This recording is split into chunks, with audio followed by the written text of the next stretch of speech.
Welcome to Find Your Strong, the podcast that's here to help you free yourself from food rules, fitness guilt, and those weird detox teas. Oh, do not get me started, Ella.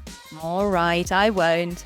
I'm Ella, nutritionist and intuitive eating counselor. And I'm Christine, personal trainer, intuitive eating counselor, and your hype woman for joyful movement. You are, woohoo! Together we talk to experts, share stories, and hopefully leave you feeling a bit more at home in your body. So if you're ready, let's find your strong. Hello, welcome everybody. I've got no microphone today, so I'm hoping you can hear me. I can hear you very well. Yeah, sounds good. Yay! How are you, Ella? I'm okay. I'm just marveling at the weather because literally 2 minutes ago it was tipping it down and now it's beautiful sunshine, although windy. It's just been a bit mad here. I mean, I've just flown back from Ireland, so I was in Belfast and Dublin. Ooh, So I was in Europe. Ooh, wow. UK and Europe in one day. Check you out, Globetrotter, in one day. Wow. I quite like it. I got a bus to Dublin, and I do love the fact that you don't need passports, you don't need anything at all. You just get a bus and you're in Dublin. So Oh, really? there's no. From Belfast? Mm-hmm. Oh, right. How long does that take? 2 hours. That's Not not bad. all. That's And then you're paying in euros. So it's like, what? They're like, oh, if you got 10 euros, what? So it's kind of weird. And then you're back in British pounds. So anyway, that aside, what I was going to say was it was very bumpy flying. And I Yeah. don't like flying. I'm terrified of flying. Oh, So I God. didn't look at the weather forecast because I just assumed it would be fine. Mm-hmm. And then we got on the plane and he was like, so we're going to do our service a bit early and wrap everything up because there's a few lumps and bumps because it's very windy at Gatwick. And I'm like, oh. Oh, God. So it's just bracing yourself and it's going to be okay. It'll be fine. And knowing you can't control it. So this is something we can talk about in the session. Control. I Mm-hmm. knew in that situation, I just had to go through it. I was in the plane, Mm-hmm. go anywhere. We were in Mm-hmm. the air. Mm-hmm. Very little you can do. That is very true. Yeah, that is outside of your circle of control for sure. You just, 100%. yeah, let go. So I had to just breathe and listen to funny podcasts and try and look out the window and be like, we're nearly there, we're nearly there. Yeah. Well, I think the funny thing is with all those turbulences, they seem to be they're very scary when you're on board, but I don't think they necessarily cause any accidents. I think the accidents happen when the pilot is not doing what he needs to do or the machine is not working properly. I think the Yeah. accidents don't happen because it's windy, as far as I know. But It feels horrible. it is difficult for them to land. So Mm, do you know what I mean? It wasn't an easy, they were mm, having to kind of go in a little bit side. mm. You could tell it was work for him, but he probably enjoys that. It's probably a bit more interesting than It landing in feels like smooth weather. we're never going to find the runway. This is ridiculous. It feels very scary when you're on the plane, Yeah, of course it is. but that's my perception. Other Mm. people were just sitting reading their books and chilling out and giggling and Oh, really? yeah, whereas I was thinking, Ah. Maybe oh, they let go of the control element as well, and they were just resigned to this is what I have to just sit with now. Who yeah. knows? For me, it's okay if I sit at the window and I can see the ground. It's Hmm. fine. So I'm like, it's okay. It's bumpy, but we're coming down. We're nearly there now. So if I can see, if we're Yeah. stuck in a cloud, I struggle. If I Okay. can't see what's going on, if I can see the ground, I'm happy. Absolutely Okay. happy. So it's weird. Yeah. But let's move on to control then. Nice segue there. Is perfect. So the whole idea of today's session, our little bonus episode, was about, how do we stay steadfast in our non-diet approach when the world seems to be on some skinny talk diet. So they're all kind of, Mm, everybody has changed their mm, approach slightly. And the control plays a massive part in that because we have a feeling with GLP-1s, with all the current rhetoric, that we can control our bodies and how they change and sort of make them not mm. change, and how they put weight on. Let's make them not put weight on and not change through menopause, etc. So it is, I see control as a massive part of that because actually we have much less control than we think. Hmm. Yeah, it's a bit of an illusion, isn't it? Even if we think we have control, especially with the GLP-1s, which will lead to some weight loss, maybe not to the extent that you have been promised or that is, is feasible, but it will. It's an illusion of control because you are actually still being controlled by diet culture and the drug itself, really. So yeah, it's really the control element is massive, isn't it, in everything that we do, and the letting go of that is really hard for quite a lot of people. Absolutely. Yeah. So when you have clients um, that struggle with this being on the non-diet path and everyone else around them is trying to lose weight, how do you talk to them about it, and what do you say to help them sort of stay with what they believe is the right thing to do? Um, that's a tricky question, isn't it? I know. I think the only thing that you can do is maybe lead by example. Uh, Okay. and y- I mean, I tend to get a little bit on my soapbox, and I am absolutely, I mean, this is another thing that I'd like to talk about. I'm absolutely here for body autonomy. Mm-hmm. I think people should know the whole story before. Mm, We're not actually, people aren't that versed in the fact that actually what side effects do certain things have, not just talking GLP-1s. We've done mm-hmm. an episode on that, but the fact that if you go on a really fast diet that where you lose a lot quickly, you're losing muscle mass, aren't you? Lean Mm-hmm. mass. Mm-hmm. Um, and it's actually, if you're not giving your body enough calories, your organs simply don't function very well. You're Mm-hmm. not thriving in your body, you're surviving. Your Mm, body's very adaptable, so it can cope with fewer calories. But we're talking about in terms of working out. I want my clients to feel good when they move, not mm, low on energy and feeling lightheaded, and that's what I've experienced. mm, So that's from the physical side point. From the It's just trying to build people up. It's trying to give them that inner locus of evaluation, isn't it? Rather than that always mm. having to be seen. How is the world seeing us? It's like Yeah. we see ourselves, and knowing that we're all unique. We're all supposed to have different bodies. And actually, why do we all want to look the same? Why are we?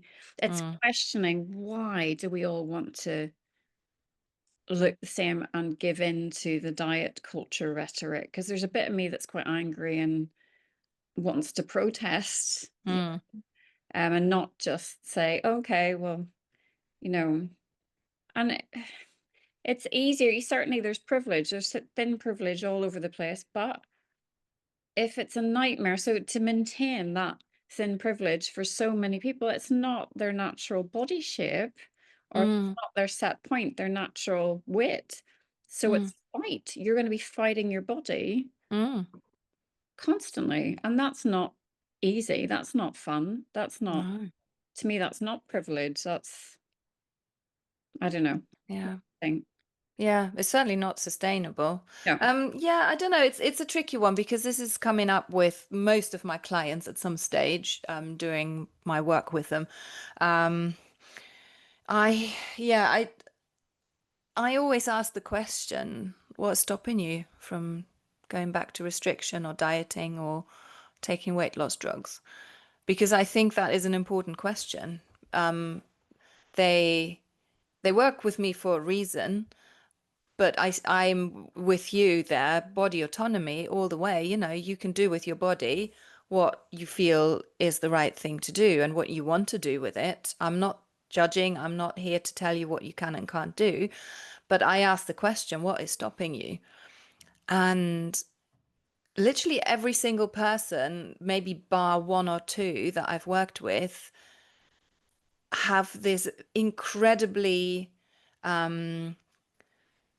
passionate attitude to the non-diet approach. They said, well, I can't ever, ever, ever go back to restriction, to disordered eating, to dieting, because I know I've experienced what it's done to me, my mental health, my physical health, my personal life, my relationships. It's basically fucked everything up, and I cannot go back to it. However, it's really hard right now because everyone around them is doing something to lose weight. They're either on a new diet or they're taking the drugs or they're doing whatever they're doing. Um, so what we tend to do, we end up doing, is to build up some resilience to that discomfort by actually allowing that to be there and to say, yes, that is shit. Yes, that is really hard. And yes, that feels incredibly challenging right now to be the person who's not doing it, to be the person that is maybe in a larger body, to be the person that is not jumping on the bandwagon. That is hard. That is tough. But allowing that to be there and to be a truth and to allow that truth to be part of you, I think is a really helpful way of looking at it and of building resilience against that narrative and that diet rhetoric. Does that make sense? Yes. Because we can't fix it. We can't And just both say, you know, working. yeah, Yeah. it's very easy to want to go to a binary. It's like either we do this or we do that. So Mm. either we go back to dieting and restricting or taking a weight loss drug, or we sit here and suffer, and we don't do any of that. But I think there is nuance around that, and there is nuance around the not trying to fix that bit by going back on the diet express. Does that make sense? So, Yeah. yeah.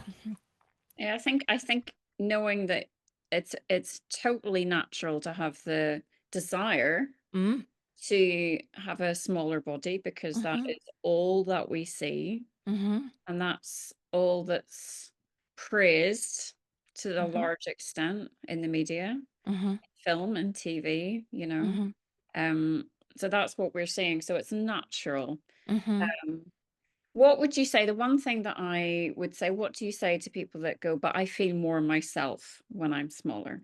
That's it. That's something that I get a lot. I just mm, feel like myself again. mm, And I have one lovely client that I had a few years ago was really worried about her, as she put it, muffin top. See, she used to go, "Oh, I just need to get rid of this. I feel so uncomfortable." And it mm, is there is and my suggestion was it's the fault of the clothes if you feel uncomfortable. Go mm, get yourself something you feel comfortable in, and that actually mm. wraps around your beautiful curves rather than squeezes and pushes everything in the wrong way. Because I think clothes make a massive difference, but equally, there's a bit of sitting with the discomfort is friggin' hard. And Yeah, you get that dopamine rush from, oh, let's go on a diet. And then you think, oh, I'm changing, yeah. I'm losing that weight. It's a dopamine rush. But it's Mm, not sustainable. And actually, there's a lot of research to show that this constant yo-yo mm. is actually quite detrimental to our health. Yeah, Mm. absolutely. Yeah, I think that's a really interesting one, isn't it? The I want to just feel like myself again, because I feel that that is an objectified way of looking at you because you yourself is a picture of an image, a body shape that maybe you used to be. And it shows me that yourself isn't about your inner self, it's about your body, and that you're a, self-objectifying a lot more than maybe is helpful. Does that make sense? It's just it's one of those phrases that I hear all the time because it's that I want to feel like I did when I was in my 20s, or I want to feel like I did when I was a teenager. That, unfortunately, everybody is not going to happen. It's very Yeah. unlikely that you will ever.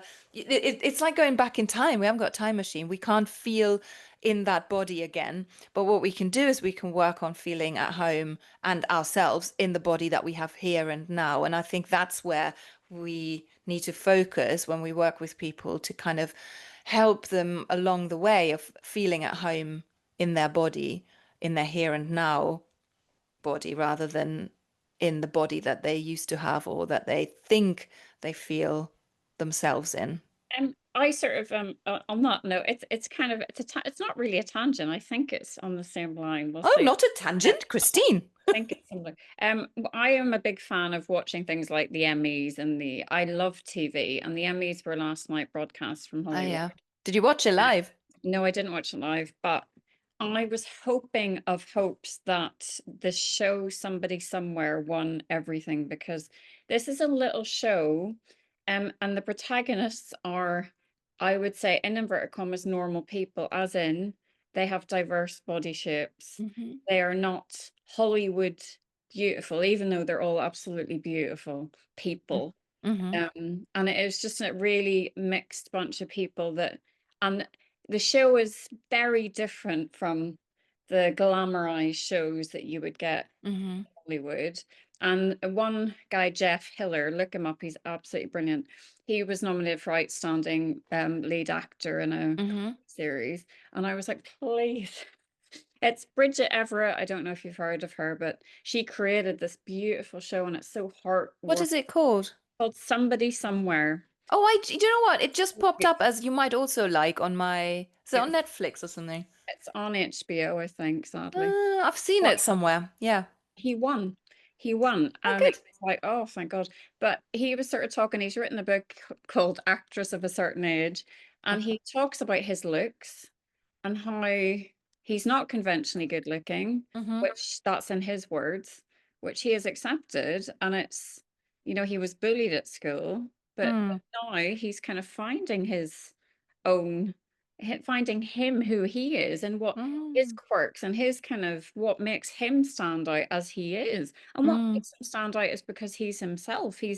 And what makes Bridget stand out is because she's exact. If she was in a really small body that wasn't the body she was supposed to be in, she would be forcing herself to not take up as much space as she should take up because she's amazing. Mm-hmm. And it just really hit me that Mm. that is very in Hollywood. All you could see was this line of everybody that looks the same. Everybody. Mm-hmm. And then you had these amazing people that were telling a real story that was beautiful, and it made me sad, but equally hopeful Mm. because it won an award, and I was Mm-hmm. thank God for that.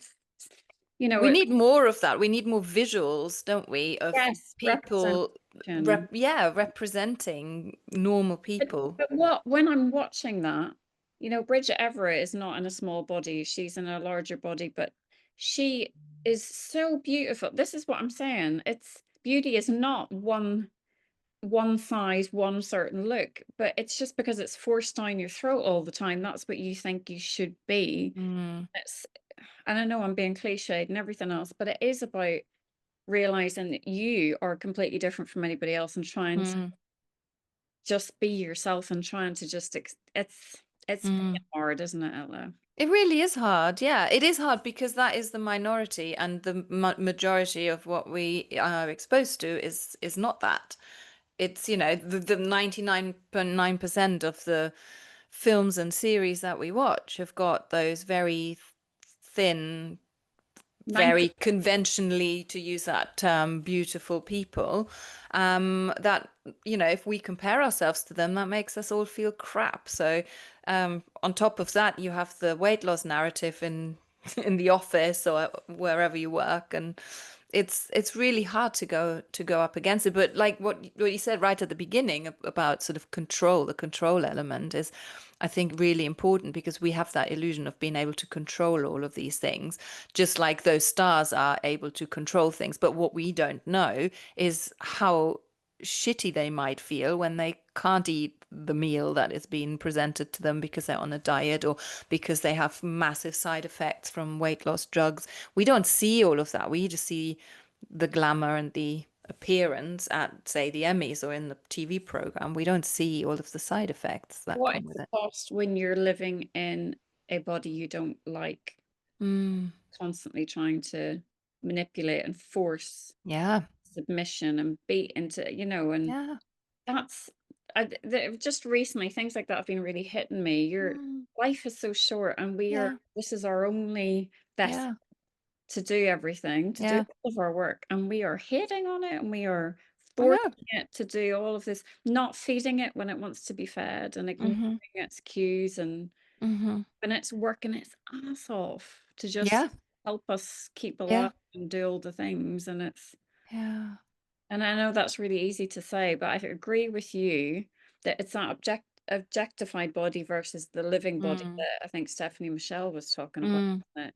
That Mm-hmm. that was really powerful, and I think that was one of our most popular episodes for a long time. Mm. It struck a chord in people that it's okay to look in the mirror and go, I don't love that. But then Mm-hmm. let's think about being in the body and let's Mm-hmm. kind of try and look around. What do you see? How do you feel in the chair that you're sitting at? What's texture Yeah. is your blanket? How trying Yeah. to get into the body a little bit more rather than, Yeah. I don't know. Definitely. Yeah, I think it's really important to, as I said earlier, to have that as a truth. Yes, it feels shit if you're comparing yourself to people who are in a body that you aspire to, and you don't have. Yes, of course, that doesn't feel good because that's the kind of culture that we live in. But you're absolutely right. It's about, holding that whilst also honoring the body that makes us able to do all of these amazing things that wants us to be alive. Our bodies don't work against us, our bodies work for us. And we just don't give them the time of day, do we? We just fight and fight and fight against them because they're not always behaving in the way that we would like them to. But it's maybe also about obedience, isn't it? A Mm, bit of me doesn't want to be obedient. And I mm, feel like at this time when everybody is getting more and more conservative and right mm, everything, it's like, why is it now that it's everybody wants to be thin? And it is like mhm, that sort of dieting is the most potent political sedative. This is a time like none mm. other in history that we need to be not quiet and we need Yeah, to kind of standing up to the establishment rather than bowing down. yeah, I don't know. Sorry. yeah. I No, just think it is, you're it's right. not an accident that it's at, No, and no. we're all. No, I completely agree. I don't think it's an accident that so many women in particular are now going back on the diet train. Um, we had a moment where there was a little glimpse of hope that we might have equal rights and equality and equity, and we were doing something in the world. It's funny, isn't it? I know it might be a conspiracy theory, but it's interesting that now dieting is back with a vengeance. I think it's very much not. I think it's there's a reason for that. But I do that, I think absolutely it's okay to feel this way, but I do think a little bit of not anger, but a little bit of hold Hmm. on a second. This is my body. I do Hmm. not have to look like her. That's Hmm. not my body. I always Hmm. think that's such a simple thing.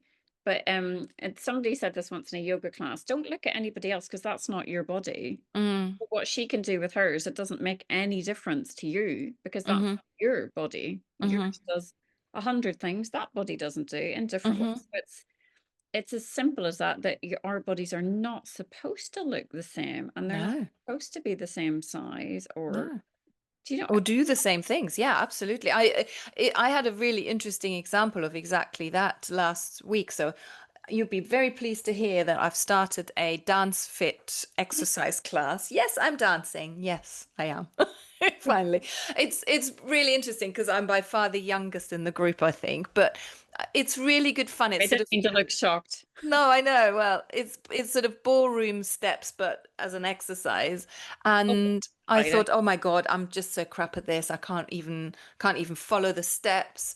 Um, and then I just had just a short moment to look around, and no one knew the steps. Everyone was just having fun and moving their bodies in the way that their bodies were moving. And I thought, huh, this is interesting. So I could just have some fun. And I could tell the difference after I made that sort of discovery that I was just like, oh, fuck this. I'm just gonna do what I can as long as I'm moving and I'm having fun. But that was a really good example of actually not being worried about what other people think or do and trying to copy what they do or trying to emulate what they're doing, but just being in my body at that time and doing the things that I can do and that are bringing me some fun. So I love that for It you. was yeah, it was quite an interesting moment actually, and I could tell that afterwards I was smiling. I was just I don't know what I was doing, but it was fun. So, This is amazing. Keep us posted on this. We oh become God. Well, this is I've got my friend and I are gonna do line dancing next week. cool with the It's a hats. club in Brighton which does a line dancing lesson, and then you Cool, can kind of just do sit at the bar if you want, or you can keep dancing. So I'm kind of brilliant. excited. That sounds uh, good. I think. Yeah, you got your boots and your cowboy hat ready. I do not. No, Oh, I'm just gonna rock up and see what it's like. But yeah, I think it's doing things like that can that we might be scared of mm, can kind of help in some mm, ways, can't they? Because they absolutely. Yeah, yeah. open your eyes to the fact that actually it's okay that your body Mm, doesn't do everything that you think it should do, or mm-hmm. that everybody else can do, and actually it's Yeah. okay to have a giggle sometimes and just move in a way that feels good. Yeah, absolutely. And again, it's part of, the part of that is letting go of trying to control everything and being the puppet master and just sort of, chopping the strings and just seeing what happens. So how do we wrap up this episode, Ella? 'Cause I don't know. I mean, we haven't got all the answers, but I no. think if I would say if anyone who's listening to this is struggling with exactly this, where everyone around you is talking about dieting, is on GLP-1s, is um, sort of talking about that, and you are really not keen on going there. Um, as I said earlier, I'd invite you to sit with that and I'll allow that to feel shit for a while, but also understand that, what you're doing is for you and it's not for anybody else, and finding a way of being being okay in your here and now body, and that could be through exercise and movement, that could be through intuitive eating, that could be through being kind to yourself and self-compassion. There's all sorts of different ways, but rather than trying to fix that discomfort, just allow it to be there because yes, it does feel horrible. That's what I would say. Also big yourself up for the Mm, fact that you are swimming against the tide. mm, Do you know what I mean? And mm. you are actually trying to find that peace with your body, because it's that relationship. Building that relationship with your body is so much more valuable than Yeah. trying to cut all your calories to be a certain dress size. Do you know what I mean? Mm, Your body will thank you for it. yeah. It It really will. And your mind will thank you for it because a starved brain is not a happy brain. there's so much less noise, isn't there? Absolutely. When Yeah. you stop worrying about every morsel of food that goes into your mouth, and start even looking Definitely. forward to meals, because you know that Yeah. you can actually eat what tastes nice, and Yeah. do you know what I mean? And what you Yeah. crave, and it's okay. Yeah. But Definitely. yeah, just we're here with you, everybody, and keep I was gonna say logging on. No, keep listening, Keep tuning listening in. and share. Uh, yeah, please share and keep tuning in, because we just want to keep having the conversation. And if you Hmm. do have any comments for us or any feedback, we'd love to hear it. But for now, see you next Bye time.